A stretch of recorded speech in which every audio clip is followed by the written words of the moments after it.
नमस्कार विद्यार्थ्यांनो, आपल्याला कॅल्सीवरती न्यूमेरिकल मेथडसाठी रूट काढण्याची पद्धत आहे. कॅल्सी डिप्लोमा लेवलला आपण FX82ES हा वापरतो. त्याच्यावरती रूट काढणे सोपं असतं. आपण काय करतो, पूर्ण इक्वेशन टाईप करतो आणि मग रूट काढत बसतो आणि त्याच्यात मग व्हॅल्यू रिप्लेस करत असतो. तसं न करता आपल्याला कॅल्सीमध्ये फंक्शन दिलेलं आहे ते यूज करूया. पहिल्यांदा सगळ्यात पहिला तुम्ही कॅल्सी ऑन करून घेऊन मोड हे बटन दाबायचं.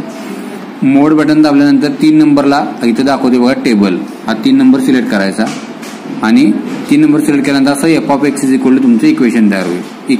f(x) फंक्शन तयार होतं आणि त्याच्या पुढे आपल्याला आता व्हॅल्यूज टाकायचे आहेत. मग व्हॅल्यूज टाकताना काय करायचं, आता आपल्याला एक्स स्क्वेअर हे व्हेरिएबल आहे समजा एक्स, तर आपण काय करणार, अल्फा, इथं अल्फा बटन आहे, अल्फा बटन दाबायचं आणि इथं या बाजूला, इथं खालच्या बाजूला आहे बघा हे एक्स पिंक कलरमध्ये, ते ऑपरेशन यूज करायचं आहे एक्स. आता स्क्वेअर असेल तर स्क्वेअर टाकू शकताय, क्यूब असेल तर हे बटन दाबून तुम्ही क्यूब टाकू शकताय. ठीक आहे, मी स्क्वेअर घेतोय. मायनस पुन्हा काय करतोय आपण, एक व्हेरिएबल पुन्हा आणखी एकदा एक्सच घेतोय, एक्स आणि -1. हे पूर्ण इक्वेशन टाकून झालेलं माझं. ठीक आहे, असं तुम्हाला बायसेक्शन मेथड असेल किंवा न्यूटन रॅप्सन असेल किंवा रेग्युलर फॉलची मेथड असेल, यामध्ये तुम्हाला रूट काढताना गरज पडेल. आता इज इक्वल टू दाबल्यानंतर परत काय करायचं, स्टार्ट म्हणतोय आपण. स्टार्टसाठी तुम्हाला कुठून स्टार्ट करणार आहात, तुम्ही काय व्हॅल्यू टाकणार आहात, तर मी पहिली व्हॅल्यू 0 टाकतोय म्हणून मी 0 घेतोय. ठीक आहे, पुन्हा इज इक्वल टू दाबायचा. आता एंड पाहिजे मला, एंड कुठपर्यंत चेक करणार आहे, तर मी 5 पर्यंत व्हॅल्यू चेक करणार आहे, मग 5 दाबतोय मी 5.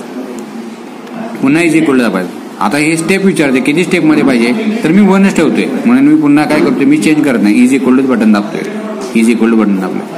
या बाजूच्या ज्या ओळी आहेत त्या स्टेप्स आहेत, इथं म्हणजे आपण एक्सच्या व्हॅल्यू टाकलेल्या आहेत आणि f(x) आन्सर आलेले आहेत. इथं तुम्ही चेक करू शकता या कर्सरच्या युजने.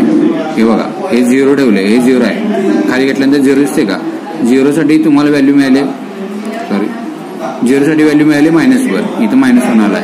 1 साठी आले -1, 2 साठी आलाय 1. इथं साईन चेंज झाला बघा, साईन चेंज झाला की आपण रूट लोकेट करतो, त्यामुळे आपला रूट असणार आहे 1 आणि 2. 1 आणि 2.